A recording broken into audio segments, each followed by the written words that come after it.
Hello folks, as some of you probably know if you've seen my story, it is the RSPB BirdWatch, annual birdwatch this weekend, and so I thought I'd bring you along as I do it, featuring my boiler because this is where I'm putting my shoes on. But the birdwatch is basically an annual event where the RSPB, the Royal Society for the Protection of Birds, asks people to spend an hour at some point over the weekend basically just looking at a patch in their garden or in a public park or the countryside somewhere, wherever you want it to be, and count how many birds you see, unique birds you see, so not the same one that keeps coming back, but how many you see at once in the area of each type of bird. For example, you might see like 2 blackbirds at once, so you'd log 2 for that. And the idea basically for them is that they get a lot of data from it, which helps them understand what birds we have across the UK, different parts of the UK each year, and they can compare it to previous years. So it's a really important study just for them understanding kind of the landscape of birds in the UK, so they know what they need to do and how they need to focus their resources better. And it also helps them with campaigns, so if they see a decline in a certain bird, they know that perhaps certain conditions, maybe it's the climate, maybe it's a disease, is affecting that bird more, and that they can then, I guess, invest their resources into it, their campaigns into it, that kind of thing. So it's pretty important, and it's a really great thing to get involved with. It's really fun. You don't actually always realise how many birds you have in your garden until you start doing it, and if you sit still you see quite a lot. I definitely recommend if you have like binoculars or a camera that can zoom in or something just to help you, because sometimes it can be hard, but it's actually really fun. And it's doing a really good thing, and it's really relaxing, really peaceful at the same time. Obviously you kind of can't walk around loads or move and that kind of thing while you're doing it because you don't want the birds to see you, but you can just, it just gives you an hour to just sit, chill, look out the window and just observe nature, which has been proven to be really good for people's mental health and things like that, especially in our busy world. So I thought I could just bring you along today with me. Now this video will go up Sunday because I'm doing it on Sunday. You can still do it this afternoon, you can still sign up, and I would definitely encourage you to if you have a little bit of time and if this video interests you. So first thing I'm going to do first is just, which is something you do every day, but I'm just going to fill up the bird feeders in the garden. They're already kind of half full, but we want to make sure we've got lots of food so the birds feel very welcome. So I'm going to do this, and then we won't do the bird count immediately because if there are birds, which you can right now, they'll probably be scared away while they go into the garden. There's a lot out though. So depending on your garden or the public space you choose to do it, obviously if you're in a public space you're not going to have food. We have different points in our garden where we put food. You might just have one and then you can like focus on watching that. We have this area which has some different types of seeds because different birds like different seeds. This one particularly needs filling up. We also got over there, can you see? We had a if you've been on my videos before, we did have what's it called now? I've completely forgotten. Oh well, anyway, we did have one of those slatted things over there, but it had rotted, so my dad had to take it down the other day. We have what should we call it? I can't point at it. A bird table there, and we also have this place where a lot of birds like to come, which is because they like to drink. If you can in winter, do put out some water for your birds, because especially when it freezes, it's hard for them to find. So I'm just gonna fill these up now and we'll be back.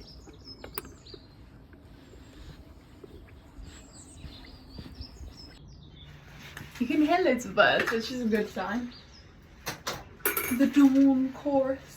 I've done actually, I did a video the other weekday, whatever, when it was snowing, filling up the bird feeder, and I did mention them, but I'll mention again, the cheapest place for bird food is often just your local pound store, bargain shop kind of thing.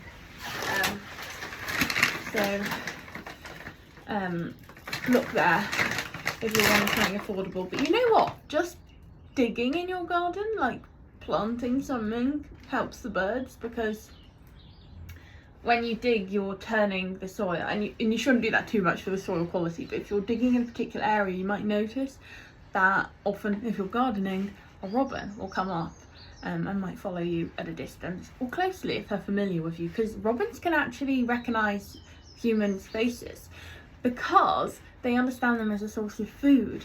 So when you're digging, you're likely to bring up worms and grubs from the ground, and I guess the robin likes that kind of thing. So they know that if they recognise you as a safe animal being, they'll follow you around because they see that you're turning the soil over and you're providing food opportunities for them. So yeah, even if you're just like gardening in your garden, sometimes you're helping the birds in a way. So these ones are good. I call them fat balls, but apparently I got corrected by my mum. They're called goodness nuggets. They're just like really high energy, and these are really good at this time of year. I also thought I could show you this quickly. So I just noticed on the back of these, this is helpful if you're in the shop and you're thinking, I've only got space for one bird feeder, I can only maintain one bird feeder. What seed do I get? You might be a bit overfaced when you see all the seeds. I wouldn't know either.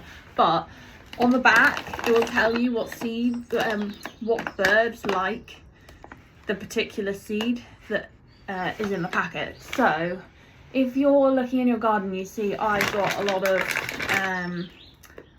goldfinches. Well, this says, gives these birds a helping hand. It's got goldfinch on the back, so you know that they'll probably like it. Actually, this is a lot of the smaller birds. This one says long-tailed tit, house sparrow, robin, dunnock, goldfinch, bullfinch, they're slightly bigger, blue tit, grey tit, chaffinch, greenfinch, coal tit, songfinch. This one, I'm afraid I can't tell you because it has been removed from its original fitting. And this one I always find hard to do because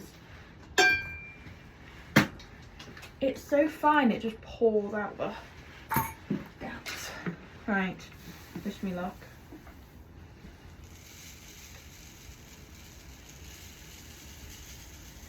I can definitely tell you it's the smaller birds that like this. I'm going to take these two back and I'll be back with the other feeders to fill up. Okay. These ones I can confirm pigeons like. I know it's the same with anyone else. I live in a city, so gosh, my nose has gone red, it's so cold. I don't know if other people experience this. I live in a city and I can tell you get a lot of pigeons. I don't think you get as many pigeons if you're not in a city, but we get loads. So I'm gonna be careful with this. I'm gonna do it over this, I think. We used to have chickens and this bird seed kind of reminds me of chicken food. That being said, my next door neighbour has chickens and I fed them when they've been away and they don't eat this stuff. But maybe it's because they're on winter food. I don't know. I have some mealworms, which we have this really cute feeder that just sits on the kitchen window, and it's, I don't know, I've got this hat here. I don't know where it's from actually. I think it was from like a, you know, one of the cheap shops or the supermarket or something like that. And I was like, this is never gonna work, to my mum.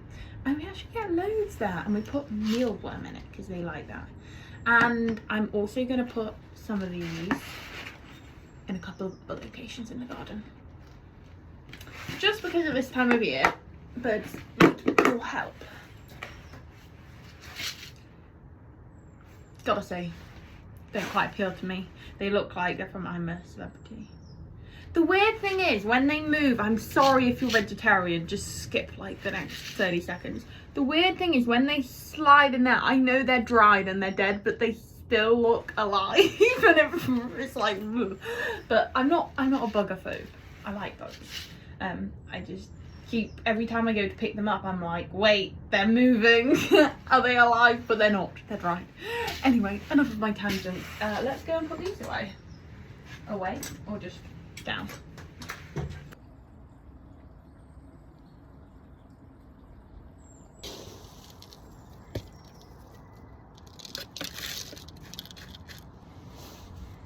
I wonder what the birds think in their heads when they just suddenly see all these mealworms. They're like, I can't believe my luck. All these mealworms in one place. I don't know what I would think, like if there was just a massive pile. To be fair though, it's different. I was going to say, if there was like a massive pile of chocolate cake, I'd be like, can't believe my luck. But I wouldn't take it unless someone said, help yourself.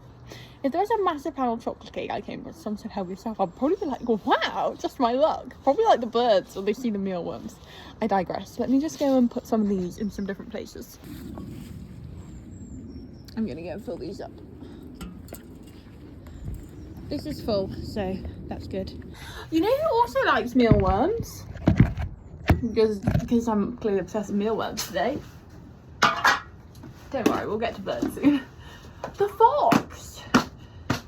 Now, not that long ago, it was snow, and we put out extra food, and I sprinkled some mealworms on the ground for the birds just to make it easier for them. And I sprinkled some up here by the greenhouses.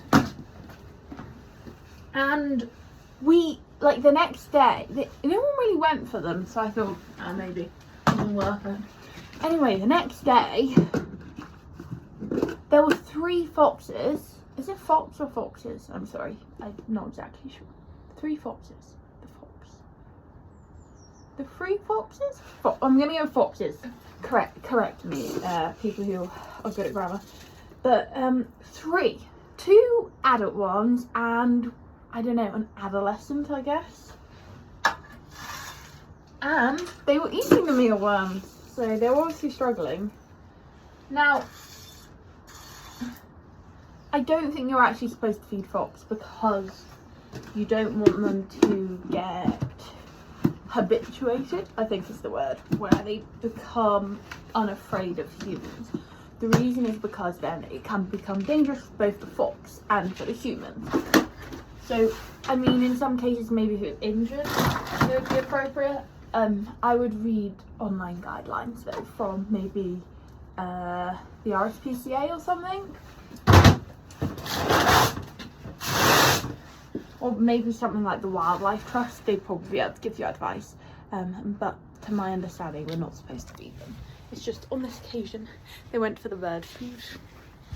And it can't be helped. But yes, this is, hang on, I can show you. Oh no, we moved. No, we didn't. If you're wondering where that thing was, it's here. It's just chilling. Do anyone have a good idea for it? My dad was like, put it against the fence, but this is really heavy.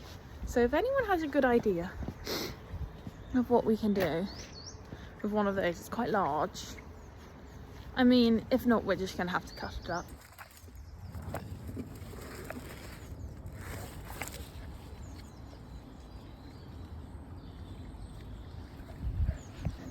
Okay, we are all set up.